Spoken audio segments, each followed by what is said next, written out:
Hi and welcome to the second video in this series of computer vision face filter mini project. So we almost have everything that we need for this project. We have all the libraries installed, the files downloaded, we have read our filter, we have converted it to all the forms which we need, we produced the black and white masks from it, but there's just one thing missing, which is the subject of our filter, which is going to be our own face in this series, right? So let's get to that. In this video we'll be recording the live feed from our webcam, and also we'll be finally putting that face cascade classifier which I talked about in the last video to use. So let's get right to it. Next thing which we're going to do is, the last thing which we need is the last resource. Basically the most important is our face itself. So since we're going to be using real-time data, we're going to be using, in this case, a video cam, right? So that's another function of OpenCV where we can capture our live feed. So it is stored under video capture function. Okay, and it is going to be stored in the variable cap. So another thing which I'm going to be needing later in the code is the dimensions of our image and the feed which we have. So let's read whatever we are capturing and store it under img, which is the frames, and the second variable here is basically a boolean value which we don't need. So let's have the image height and the image width, which we're going to be using later.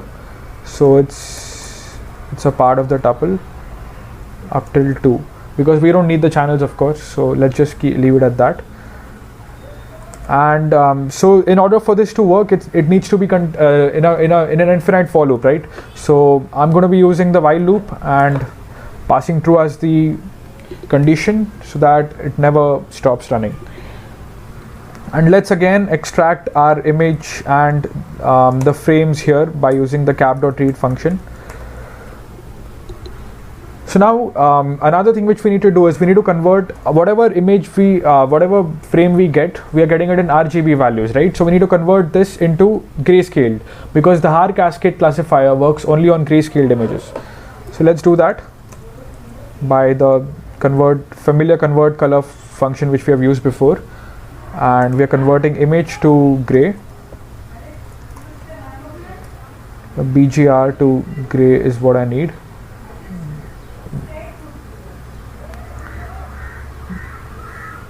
Yeah, there it is.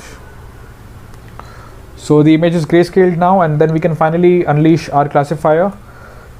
So face cascade is the name of the classifier, and the function which we're going to use is detect multiscale.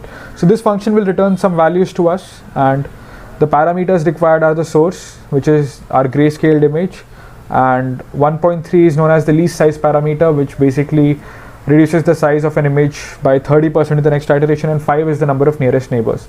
Guys, preferably keep this value on the high. Since face is a unique structure, you need to you can have 5 as a value, but if you're detecting something else, say lips or eyes, make sure that the value is high, or else anything that remotely resembles the features which we need is going to be detected, and we don't want that. So what this particular face cascade .detect multiscale function returns is basically the coordinates of my face, like the location. Basically it returns 4 different values: x, y, w and h. X and y is basically the top corner of my face, and w and h is going to be the width and the height of my face. So let's run and iterate through those values which we have: x, y, w and h in faces. This is how it's going to work. So we're going to iterate through this, and we're going to store the values in a tuple of x, y, w and h. So the first thing which we're going to need under this for loop is we're going to be storing the coordinates of our face. So face x1, the x1 coordinate is the top left corner, that is x, and face y1, again y coordinate is y. I need the width of my face. Face width is w. Face height is h. All right.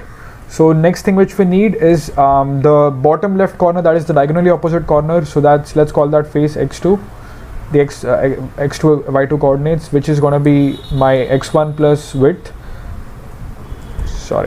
x1 plus w, and face y2, which is going to be the y coordinate plus h. Right, so I have the location of my face, the coordinates of where my face is going to be located. Let's label this as location of face. Okay, so the next thing which we're going to do is we're going to rescale the image according to our face. So the image is going to come in a certain length and width, right? And we don't want that. We want it to be, you know, in the filter to fit our face perfectly well. So we're going to give it our own width and height. So filter width variable is going to store, so another filter width variable is going to store the width of the filter, and filter height is going to store the height of the variable. So we have a scale factor here, 1.85 in this case, into it's going to be with respect to the face width. So this scale factor is completely arbitrary. Let me just end that first. So yeah, I was saying it's completely arbitrary, and it very well depends on the filter. So you're going to have to try it out for different filters and accordingly give that scale.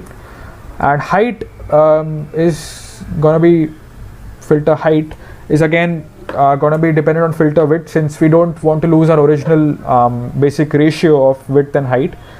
So let's apply basic ratio and proportion which we've learned as kids and use that here. So now I'm going to be keeping the ratio constant. So original dog height and original dog width, we need the same ratio. So let's put that ratio here into original dog height upon original dog, original dog width. Yeah, so we have our image width, filter width and filter height ready. So we have rescaled the filter according to our face, rescaled filter. Okay, so we have that one final ingredient which we needed for the successful completion of this project. We also have the location of our face stored in relevant variables, and we also have the filter rescaled to our own facial dimensions.